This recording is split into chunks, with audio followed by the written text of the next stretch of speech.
Chronigma.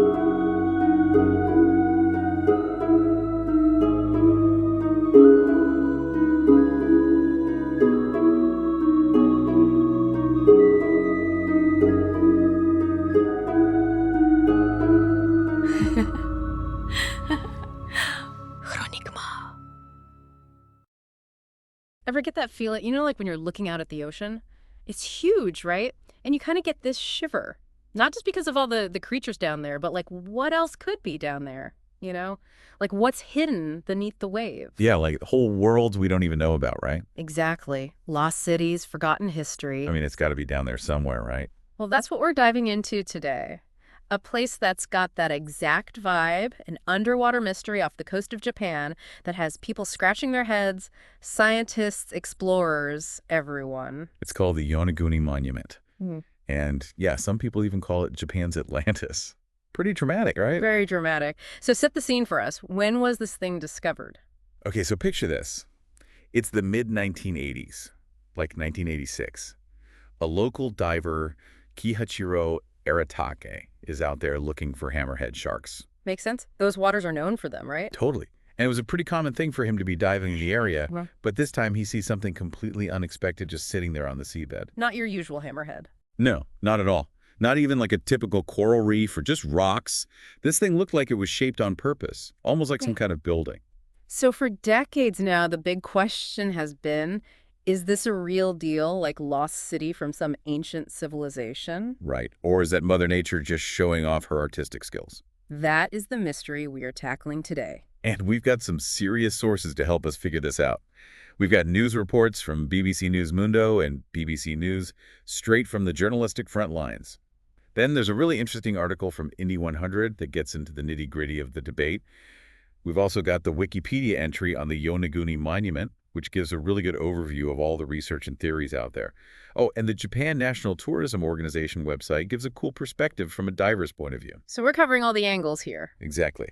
And then we've got some insights from the Ancient Connection website and an article from Rudion. Each one brings something new to the table. Awesome. Okay, so let's paint a picture of this thing. What exactly are we looking at here? Well, it's a big submerged rock formation for starters. And the measurements are a little different depending on who you ask. But BBC News says it's something like 50 meters long by 20 meters wide. Okay, that's pretty big. Yeah, and the Japan National Tourism Organization actually thinks it's even bigger, more like 100 meters long, 60 meters wide, and about 25 meters tall. Whoa, that's massive. And how deep down is it? It's sitting about 25 to 26 meters below the surface. Okay, so it's not just the size that's got people talking, right? There's got to be something else that makes people think this could be man-made. Oh, yeah. Divers keep saying they see what look like perfectly carved steps with these incredibly straight edges. Some even describe it as a full-on staircase leading down the side of the structure. Wait, perfectly straight edges underwater? Doesn't that seem a little fishy? Right. And it gets even weirder. These edges don't look like they've been worn down by the ocean at all. Yeah. You know how rocks usually get all rounded and smooth after being underwater for so long? Yeah, that makes sense. Well, this is different. It's like time hasn't touched these edges. Very suspicious. Okay, so you've got steps. Now, what else points to this maybe being a construction project? There are these 90-degree angles all over the place that seem to be perfectly parallel. Like someone got out a protractor down there. Right. It looks more like something planned out than just random cracks in the rock. I'm starting to see why people are so intrigued. Okay, so steps, angles, what else? There are these narrow passageways that look like they go right into the formation, and some people even think they see arched entrances. BBC News Mundo talks about this a lot. So it's not just a big lump of rock. It's got features and details. Exactly. And then you've got researchers like Masaki Kimura, a marine biologist. He's got some pretty intense ideas about this place. Like what? Well, he's convinced that the Yonaguni Monument is what's left of this massive stacked, pyramid-like structure, almost like the base of some huge complex. A pyramid underwater. Now that's a mental image. I know, right? And he doesn't stop there. He thinks he sees the ruins of castles, temples, even an arch, and a stadium, all connected by these things that look like roads. So he's basically seeing an entire city down there. Pretty much. And get this, he says he's even found quarry marks on some of the rocks, like the kind you get when you're cutting and shaping stone. So he's saying someone actually quarried this place. That's what he thinks. And on top of all that, he thinks some of the rocks have been sculpted to look like animals, including this one that he calls an underwater sphinx. An underwater sphinx. Okay. Things are getting pretty wild. Yeah. So, if Kimura's right, and this is a real city that raises a lot of questions, right? Oh, tons. Like, how did they build something this complex underwater? What kind of technology did they have? Exactly. And how come we've never heard of them before? It's a total mystery. But let's not get ahead of ourselves because there are other people who think this is all just a big coincidence. Okay, so what's their side of the story? So most geologists, people who study rocks and how they form, they say this is all just natural. They point to a guy named Robert Schoch. He's like their rock star. And what does Mr. Rockstar have to say? Yeah, well, he says it's all about basic geology. You see certain types of rocks, like sandstone, they tend to break in straight lines, especially in areas with lots of earthquakes and tectonic activity. So basically, he's saying the Earth itself could have made those straight edges and steps. Exactly. And he's not just making this up.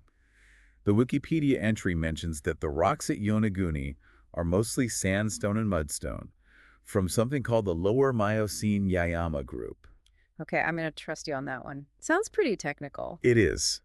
But the important thing is these rocks were about 20 million years old. 20 million. Way before humans were building anything, right? Exactly. And to make things even more convincing, there are other formations on land on Yonaguni Island that look just like the underwater ones. So it's not like this is the only place where nature has gotten a little creative with its rock formation. Nope. And we also got to remember where this is. The Ryukyu Islands are right in the middle of Earthquake Central. They're part of the Pacific Ring of Fire. Yeah, that's a pretty intense area. Seriously. So all those earthquakes could have put huge pressure on the rocks, making them crack and break in straight lines. And get this, the layers in the monument, they could have formed slowly over millions of years because of all that shaking and moving. Okay, that makes sense. But what about all the carvings and inscriptions that some people, like Kimura, say they see? How do the geologists explain that? Okay, so Schoch and his geologist buddies, they say those aren't carvings at all. They're just scratches and marks caused by stuff like underwater currents or even little sea creatures munching on the rock over time. Ah, so like natural graffiti? Pretty much. And then there are these so-called walls and roads that people keep talking about. Schoch says those are just natural rock platforms that have shifted or tilted because the softer rock underneath them has eroded away. Okay, so he's basically saying the ocean has been playing a giant game of Jenga with these rocks. Exactly. And as for those roads, he thinks they're just channels or grooves that the water carved out over millions of years. Okay, so natural forces shaping the landscape. It's not as exciting as a lost city, but it's still pretty impressive when you think about it. Totally. And it really shows you how powerful nature can be. Okay, let's go back to the beginning for a minute. You said the monument was discovered in 1986. Tell me more about that moment. What was going through Kihachiro Aritake's head when he saw this thing? So pretty much every source we've looked at agrees on the year 1986. We're talking BBC News, Mundo, BBC News, Indy 100, Wikipedia, Japan National Tourism Organization, Rudion, the Ancient Connection. They all say that's when Aratake made the discovery. And we know he was out there looking for hammerhead sharks. Right. It was a pretty normal dive for him until he stumbled across this thing. This wasn't just a quick glance and move on kind of thing, right? Oh, no. He was totally blown away. Yeah. The Ancient Connection says he immediately thought it looked like some kind of building, and Indy 100 even quotes him as saying he saw almost perfectly straight steps. Wow. So he knew right away that this was something special. Definitely. BBC News Mundo says he felt completely overwhelmed by how big and strange it was. He actually thought it would become a major attraction for Yonaguni, like a treasure for the island. I can only imagine what that must have felt like, coming face to face with what you think could be a submerged city. Must have been mind-blowing. Okay, so now the next big question. Could this monument be connected to any ancient civilizations we know about? Yeah, that's what I was thinking. Like, who could have built this thing? Well, there are some theories out there. One of them links the monument to the Jomon people. They lived in Japan as far back as 12,000 BC. 12,000 BC. That's ancient. Seriously old. And some experts think the Jomon could have been part of this really advanced civilization that thrived in the Pacific. And the monument could be like a leftover piece of their world. Exactly. BBC News Mundo and Indy 100 both talk about this theory. The Jomon people were around for a really long time, and they made some pretty cool stuff, especially pottery. But could they have built something as complex as the Yonaguni Monument? If it is man-made, of course. That's the big question, right? It would require some serious engineering skills and a really organized society. It's not something we usually associate with the Jomon based on what we know from archaeology. So it's a possibility, but there are some big ifs. For sure. And then you've got the more out there theory, the one that ties the monument to the lost continent of Mu. Ah, the legendary land that vanished beneath the waves. That's the one. Masaki Kimura was a big believer in this idea at first. He thought the monument was at least 10,000 years old, which would mean it was built when Mu supposedly existed. 10,000 years. That's even older than the Jomon. Yeah, you can find mentions of this Mu connection in Indy 100 Wikipedia and the ancient connection. Okay, so we've got the Jomon theory, the Mu theory. What other explanations are out there? Well, Kimura actually changed his mind later on. He revised his estimate and said the monument was probably closer to 2,000 to 3,000 years old. So much younger. Yeah. And this time he said it was probably built by people and then submerged because of all the tectonic activity in the area. He even tried to link it to the Yamatai culture from ancient Japan. So he was still convinced it was man-made just from a different time period. Exactly.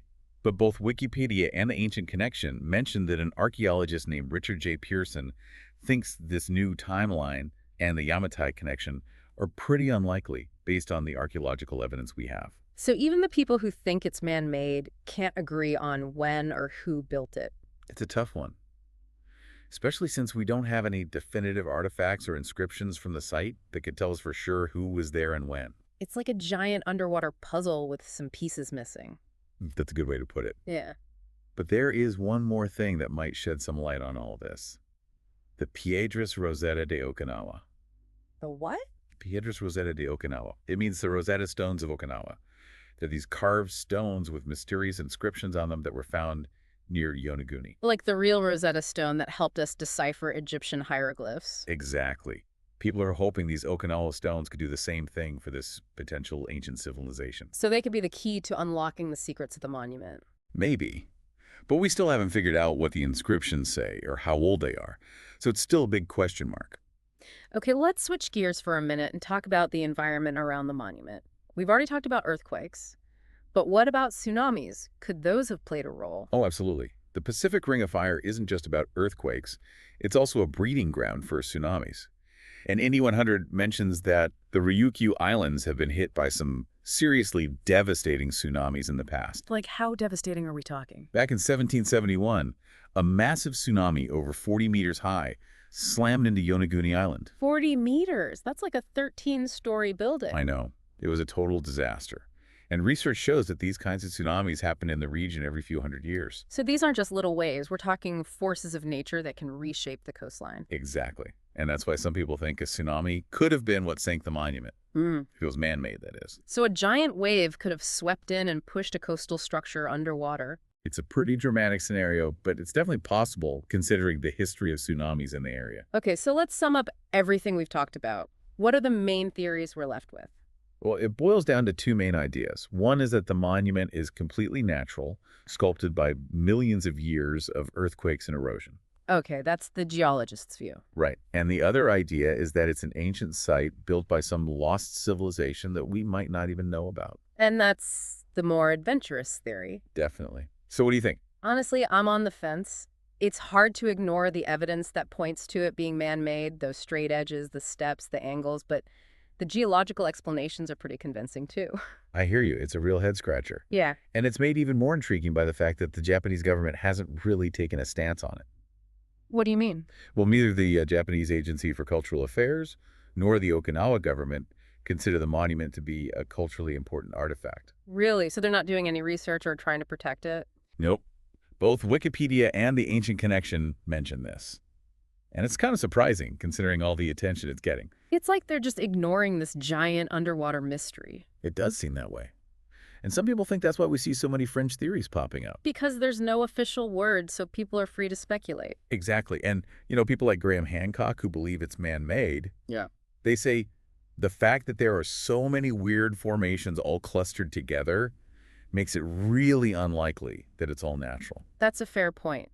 And what about that thing we talked about earlier, the lack of debris on those flat surfaces? Wouldn't you expect to see more broken rocks if it was just natural erosion? That's what they argue. But the geologists, they have a counter-argument. They say the monument is clearly connected to the bedrock below, so it's not like someone stacked these rocks on top of each other. And they also say there are similar formations in other parts of the world that are completely natural, so it's not as unique as it might seem. Okay, so they're basically saying it's not that unusual for nature to create something like this. Right. And Shoke even suggests that the strong currents in the area could be sweeping away any loose debris, which would explain why the surfaces look so clean. Okay, so it's a constant back and forth between the two sides. For sure. But even with all the debate, the Yonaguni Monument is still a huge draw for divers. Really? People are diving down there to see this thing. Oh, yeah. Both Wikipedia and the Japan National Tourism Organization talk about it. Yeah. It's become a popular diving spot, even though the currents can be pretty rough. I guess people are just drawn to the mystery of it all. Definitely. And, even Jacques Mayol, the famous freediver, he explored the site too. Wow, so it's attracted some big names in the diving world. It's a pretty special place. So after all of this back and forth, what's the final verdict on the Yonaguni Monument? Are we any closer to solving this mystery? Honestly, I don't think we are. It's still one of the biggest underwater enigmas in the world. There's no clear-cut answer, and both sides of the argument have some pretty good points. So we're left with more questions than answers. Pretty much. And I think that's what makes it so fascinating. Yeah, it really makes you think about all the secrets that are still hidden in the ocean. And who knows, maybe one day we'll finally figure out what the Yonaguni Monument really is. Maybe. But until then, it's up to each of us to decide what we believe, based on the evidence and our own intuition. Well said. So as we wrap up this deep dive, I want to leave you with a final thought. Imagine you're an investigator assigned to this case. You've heard all the arguments, seen the photos, read the reports. What would you focus on? What piece of evidence would be the most important to you in solving this mystery? And what about those mysterious Rosetta Stones of Okinawa? Could they hold the missing link that unlocks the truth behind the Yonaguni Monument? Food for thought right there. Our planet is full of wonders and mysteries, and sometimes those mysteries stay with us long after we've explored them. The Yonaguni Monument is a perfect example of that. It challenges us to think outside the box and consider the possibility that there's still so much we don't know about our world. And who knows, maybe one day we'll uncover the truth behind this underwater enigma. Until then, the mystery lives on.